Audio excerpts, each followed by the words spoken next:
कि अल्लाह के रसूल सल्लल्लाहु ताला अलैहि वसल्लम ने एक शख्स को नसीहत फरमाई, और ये बात हमेशा के लिए जहन में रखें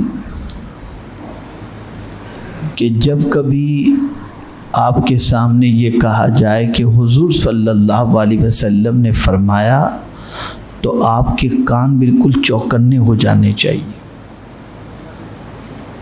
कि ज़रा सुने तो सही कि हमारे आका ने क्या फरमाया है। ये नहीं कि जहन कहीं बट रहा है, दिमाग कहीं घूम रहा है और अपने आका की बात पे तवज्जो न दी जाए, ऐसा नहीं होना चाहिए। अल्लाह के बारे में भी जब फरमाया जाए कि रब ने फरमाया, तब भी बिल्कुल कान चौकन्ने हो जाने चाहिए, आप चौकन्ने हो जाएं, अलर्ट हो जाएं कि ज़रा सुने कि हमारे लिए क्या पैगाम है। तो अल्लाह के रसूल सल्लल्लाहु अलैहि वसल्लम ने एक शख्स को नसीहत फरमाई। क्या नसीहत फरमाई? इग़तनिम खमसन क़ब्ल खमसिन, 5 चीज़ों को 5 चीज़ों से पहले गनीमत जानो। अब गनीमत किसे कहते हैं ये भी थोड़ा समझ लें आप। गनीमत कहते हैं कि उससे फ़ायदा हासिल कर लो, यानी 5 चीज़ों से 5 चीज़ों के पहले फ़ायदा हासिल कर लो। पहली बात रसूल गिरामी वक़ार सल्लल्लाहु अलैहि वसल्लम ने फरमाई, शबाबक क़ब्ल हरमिक, बुढ़ापे से पहले जवानी से फ़ायदा हासिल कर लो। कि जवानी को गनीमत जानो। बड़ी तेज़ी के साथ इंसान की ज़िंदगी कट रही है और जवानी ढल जाती है। बुढ़ापे में तो आदमी की तमन्ना होती है मैं कुछ नेकियां कर लूं, लेकिन कभी पैर दुखता है तो नेकी नहीं कर पाते, कभी कमर दुखती है तो नेकी नहीं कर पाते, कभी हाथ दर्द देता है तो नेकी नहीं कर पाते, कभी आंखों की रोशनी कम हो जाती है तो नेकी नहीं कर पाते। लेकिन जब ये सब सलामत था तब कुछ और ही हम कर रहे थे। जब जवान थे तब हमने क्या किया? तो रसूल आज़म सल्लल्लाहु अलैहि वसल्लम ने फरमाया, अपनी जवानी को बुढ़ापे से पहले गनीमत जानो, यानी उससे फायदा हासिल कर लो। अब फायदे से मुराद ये नहीं कि माज़ अल्लाह कुछ गुनाह के काम करो, फायदे से मुराद ये है कि जितनी इबादत, जितनी इताअत, जितनी भाग दौड़ दीन के सिलसिले में अल्लाह और उसके रसूल जल्ल जलालहु व सल्लल्लाहु अलैहि वसल्लम की रजा के सिलसिले में तुम कर सकते हो, कर लो। फिर बुढ़ापे में तो नहीं कर सकोगे, थोड़ा चलना मुश्किल हो जाएगा। जितने जवानी के अंदर नफिल काम कर सकते हो कर डालो,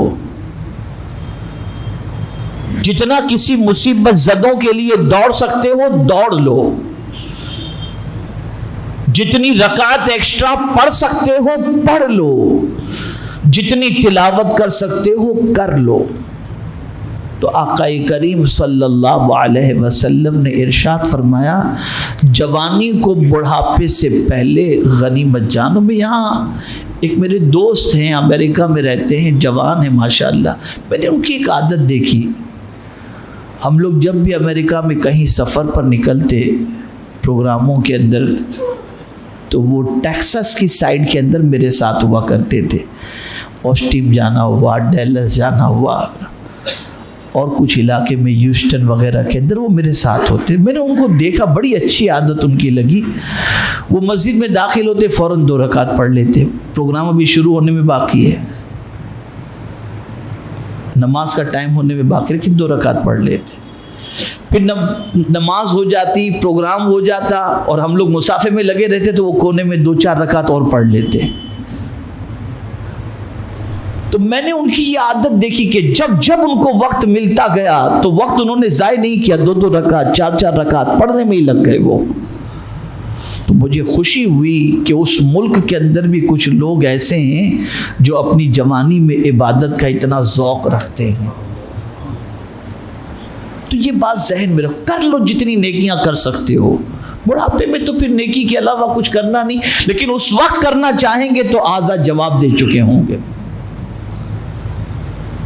दूसरी नसीहत हुज़ूर सल्लल्लाहु अलैहि वसल्लम ने क्या फरमाई, वसिहतका क़ब्ल सक़मिक, और तंदुरुस्ती को गनीमत जानो बीमारी से पहले। तंदुरुस्ती के ज़माने के अंदर जितना कुछ कर सकते हो कर लो, और एक न एक दिन तो बीमार होना ही है, और बुढ़ापा सबसे बड़ी बीमारी है।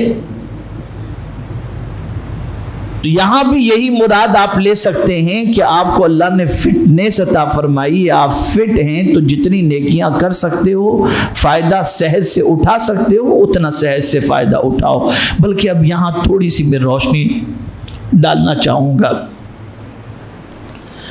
कि हालात जो इस वक्त पूरी दुनिया के बन रहे हैं, बीमारियों को लेकर, अमराज को लेकर, एक बीमारी नहीं है। और अल्लाह रहम व करम फरमाए, मुसलमानों के मोहल्लों की सिचुएशन ऐसी है कि हर क्लिनिक रात को 12 बजे के बाद बंद होती है, और कोई क्लिनिक इल्ला माशाअल्लाह ऐसी हो जहां पेशेंट का रश नजर ना आता हो। इतने बीमार हमारे यहाँ कैसे हो गए? खाने पीने में एहतियात नहीं। गुटखा हमारी कौम ज़्यादा खाती है, सिगरेट हमारी कौम ज़्यादा खाती है, बाहर के कचरे जो होते हैं पता नहीं कैसे कैसे बनते, वो सब हमारी कौम ज़्यादा खाती है। सेहत का बिल्कुल ख्याल नहीं। ऐसी ग़िज़ा खाइए जो ग़िज़ा सेहत को तक़वियत अता करती हो।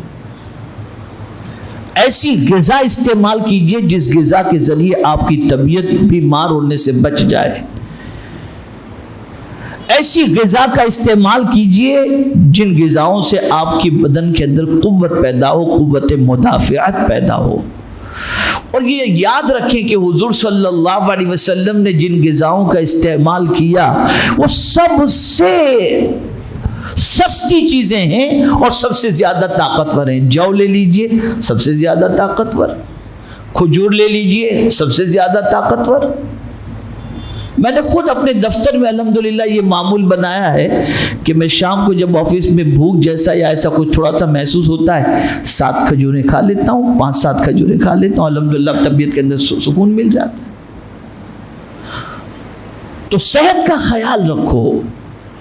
और मैं समझता हूँ कि तकरीबन हॉस्पिटल्स के अंदर बीमारों की लाइन लगी रहती है, और ऐसी ऐसी बीमारियां कि अल-इयाज़ु बिल्लाह, अल्लाह सबको महफूज रखे। ज़रूरी नहीं कि खाने ही से बीमारियां होती हैं, मुख्तलिफ वजूहात से भी बीमारियां होती हैं, लेकिन जो प्रिकॉशन हमें लेना चाहिए, जो एहतियात हमें बरतना चाहिए, उसका हमें ख्याल किया जाए। आज ज़रा देखें, एक छोटा सा टेस्ट कराने जाएं तो 10,000 रुपये निकल जाते हैं, 15,000 निकल जाते हैं। आप भी एफर्ट कहाँ से करेगा?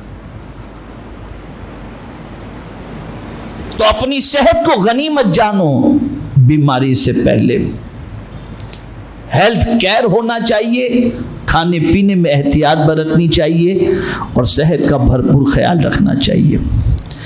तीसरी चीज़ आकाए करीम सल्लल्लाहु अलैहि वसल्लम ने फरमाया, और इसी पर मैं आज अपनी गुफ्तगू को ख़त्म करूँगा इंशाअल्लाह, वग़िनाका क़ब्ल फ़क़रिक, और मालदारी को तंगदस्ती से पहले गनीमत जानो। आप ये न समझना कि आपके पास अभी जितनी दौलत है वो परमानेंट है। किसी के पास परमानेंट नहीं रही तो आपके पास क्या रहेगी? तो अब जो दौलत आपके पास है, इस सरमाए को गनीमत जानो, इससे पहले कि फकीरी आ जाए। आपने कोरोना के जमाने में, लॉकडाउन के जमाने के अंदर, बल्कि अभी भी बहुत सारे लोग ऐसे आपको मिलेंगे जो अभी भी सेट नहीं हो सके हैं, परेशानियों के शिकार हैं। सैकड़ों लोगों की जॉब जा रही है। मैं जो समझाना चाह रहा हूं उसे आप आज अच्छी तरह से समझ लो। आने वाले दिन अल्लाह करे कि अच्छे हों, लेकिन जो इंडिकेशन है, जो निशानियां हैं, वो कुछ खास अच्छी नज़र नहीं आ रही हैं। आदमी ज़्यादा से ज़्यादा बेरोज़गारी की तरफ बढ़ेगा, सारा काम डिजिटल हो जाएगा, मशीनों के ज़रिए सारा काम होगा। एक छोटी सी मिसाल मैं आपके सामने पेश करता हूँ, शायद समझ में आ जाए। टोल नाके जो होते हैं, पहले वहाँ कई लोग खड़े रहते थे, पैसा लेते थे, चीट और पर्ची देते थे, आदमी गुजर जाता था। अब ख़त्म, फास्टैग का बोर्ड लग गया है, आपकी गाड़ी पहुँचती है, फास्टैग का जो स्टिकर लगा है उसमें से पैसे कट जाते हैं। नौकरी, कितनी नौकरियाँ चली गई नहीं मालूम। आदमी की जगह पर मशीन आ गए, इंसान की जगह पर रोबोट आ गए, और ये बढ़ेगा, ये कम नहीं होगा। और जब ये बढ़ेगा तो उस वक्त बेरोजगारी इतनी बढ़ेगी कि मेरे अपने कैलकुलेशन के एतबार से, सोच के एतबार से, कि हो सकता है मेरी सोच गलत हो, एक कमाने वाला होगा और 50 उसके मातहत पलने वाले होंगे, और सरवाइव करना बहुत डिफिकल्ट होगा। वो ये न समझे कि अल्लाह ने रिस्क का जिम्मा लिया है तो वो भूखे नहीं मारेगा। बिल्कुल यकीन होना चाहिए, उसने पैदा किया है, वो जरूर रिस्क अता फरमाएगा, इसमें कोई शक की गुंजाइश नहीं है। वमा मिन दाब्बतिन फिल अर्द इल्ला अलल्लाहि रिस्कुहा, ये उसका फरमान है। लेकिन साथ ही साथ हमें भी अल्लाह ने अक्ल अता फरमाई है कि तुम हालात देख करके अपने आप को संभालो और अपने आप के लिए मंसूबा बंदी करो। एक खुशी की बात भी आपको बता दूं, मैंने बड़े बड़े डिग्री होल्डर को देखा सब्जी बेचते हुए। पीएचडी किया हुआ सब्जी बेच रहा है लॉकडाउन के ज़माने में, कोरोना के ज़माने में, फुटपाथ पे पथारा लगा रहा है, अखबारों में तस्वीरें आ रही हैं। लेकिन खुदा की कसम, एक आलिम या एक हाफिज को मैंने ये काम करते नहीं देखा। मेरे मौला ने दीन के इल्म की लाज रख ली और दीनी इल्म वालों को रोटी भी अता फरमाई और इज्जत भी अता फरमाई। यहां ये मतलब नहीं है कि कोई काम बुरा है, सब्जी बेचना बुरा है, नहीं, बल्कि सुनो, आकाए करीम सल्लल्लाहु ताला अलैहि वसल्लम ने इरशाद फरमाया, अगर कोई शख्स किसी ऐसी जगह पर हलाल रोजी कमाने के लिए खड़ा होता है जहां उसकी इज्जत जाने का खतरा है। अब आप सोचते होंगे हलाल रोजी कमाने में इज्जत जाने का क्या खतरा? तो आपको मैं बताऊं, कोई सरमाएदार था, गरीब हो गया, अब भिंडी बाजार के फुटपाथ पे पथारा लगा करके खड़ा है, तो सोचेगा तो सही ना कि मेरी इज्जत चली जाएगी, लेकिन वो इज्जत की परवाह नहीं करता। सोचता है मैं खाऊंगा तो हलाल का, मांग करके नहीं खाऊंगा, फांदेबाजी करके नहीं खाऊंगा, लूट करके नहीं खाऊंगा, बल्कि मेहनत और मशक्कत से खाऊंगा, हलाल रोटी खाऊंगा। और फुटपाथ पे चाहे खड़े रहकर मुझे कुछ भी बेचना पड़े, मैं ये करूंगा, तो वहां उसकी इज्जत जाने का खतरा है। लेकिन वो इज्जत की परवाह नहीं करता, वो हलाल रोजी की परवाह करता है। मेरे आका सल्लल्लाहु अलैहि वसल्लम फरमाते हैं, जिसका मफहूम है, हो सकता है यही अमल उसकी नजात का जरिया बन जाए, नजात का जरिया बन जाए। अभी भी हमारी कौम को जितनी अक्ल आनी चाहिए उतनी अक्ल नहीं आई। एक सख्त पीरियड के गुजर जाने के बावजूद आज भी हमारी कौम लहव लईब में गिरफ्तार है, ताय्युशात में गिरफ्तार है, शादियों में फिर उसी तरीके से फुजुल अखराजात का सिलसिला जारी है, वही ताम झाम सारी चीज़ें फिर से शुरू हो गई हैं और आदमी फिर से अल्लाह अज़्ज़ व जल्ल की पकड़ से गाफिल होता दिखाई देता है। तो अर्ज करने का मंशा ये है कि मुस्तकबिल को सामने रखो, हालात को सामने रखो। और साथ ही साथ मैं ये नहीं कहता कि आप अपने बच्चों को डॉक्टर न बनाएं, इंजीनियर न बनाएं, लॉयर न बनाएं, लेकिन साथ ही साथ मैं ये ज़रूर अर्ज करूँगा कि इन सारी चीज़ों को बनाने के साथ साथ उसे अच्छा मुसलमान भी बनाएं। और साथ ही साथ मुस्तकबिल का तकाजा ये है कि आप उसे IT की फील्ड के अंदर बेहतरीन एजुकेशन अता करें कि आगे चल करके वही फील्ड सबसे ज़्यादा सक्सेस आपको नज़र आएगी। बच्चों को कोडिंग वगैरह करवाइए, सिखाइए सारी चीज़ें। आपका बच्चा जो है वो कंप्यूटर के अंदर और इस फील्ड के अंदर, आईटी की फील्ड के अंदर एक्सपर्ट बन जाए, इसलिए कि आगे चलकर यही सब होना है। लॉकडाउन के अंदर आदमियों की रोजी रोटियां चली गईं, लेकिन अमेज़न और फ्लिपकार्ट का तो तरक्की का ही मामला रहा। और आदमी आप उनका अगर सर्वे करें या उनका आप जायजा लें तो आपको पता चलेगा कि उन्होंने लॉकडाउन में सबसे ज्यादा दौलत बटोरी है और सबसे ज्यादा उन्होंने कमाया है, इसलिए कि ऑनलाइन सब बिजनेस कर रहे थे। तो कहने का मकसद ये है कि रसूल आज़म सल्लल्लाहु ताला अलैहि वसल्लम सिर्फ हाल को नहीं देखते, मुस्तकबिल को भी देखते हैं, और मुस्तकबिल का देख करके पैगंबर रहमत सल्लल्लाहु अलैहि वसल्लम नसीहत फरमाते हैं। तो आकाए करीम सल्लल्लाहु अलैहि वसल्लम ने फरमाया वग़िना का क़ब्ल फ़क़रिक, और अपनी मालदारी को तंगदस्ती से पहले गनीमत जानो।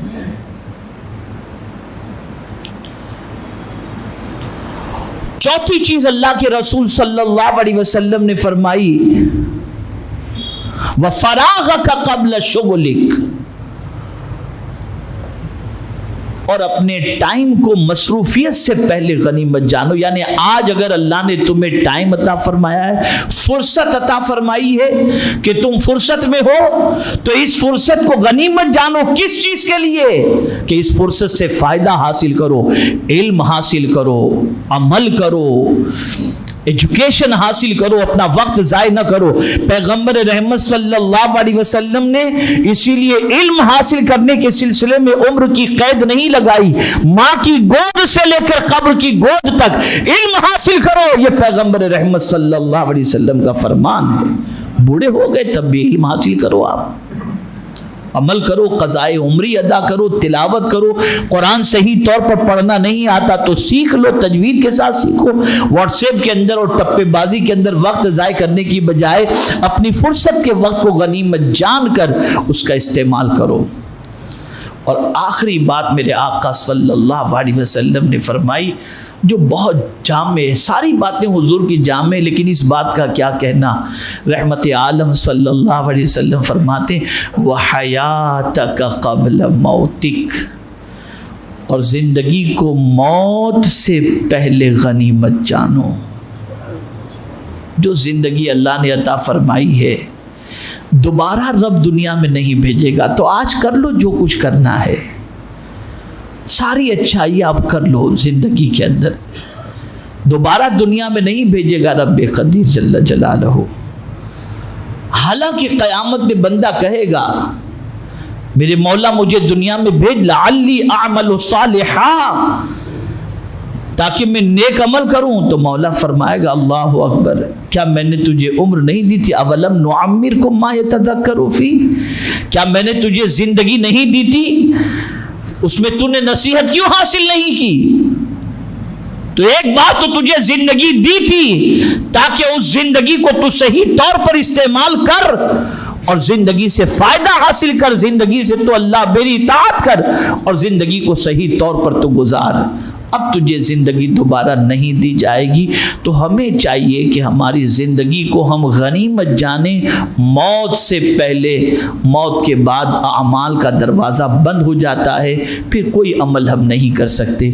ये 5 नसीहतें आक़ाए करीम रऊफ़ुर रहीम अलैहि तहिय्यत व तस्लीम ने एक शख्स को फरमाई जो हुजूर सल्लल्लाहु अलैहि वसल्लम के पास हाजिर हुए थे। तो मेरे प्यारे आका सल्लल्लाहु अलैहि वसल्लम के प्यारे दीवानों, हमारी पूरी ज़िंदगी का निचोड़ इन 5 नसीहतों के अंदर नज़र आता है। अगर हमने इन 5 नसीहतों को दिलो दिमाग के अंदर महफूज कर लिया तो हमारी दुनिया भी संवर जाएगी और हमारी आखिरत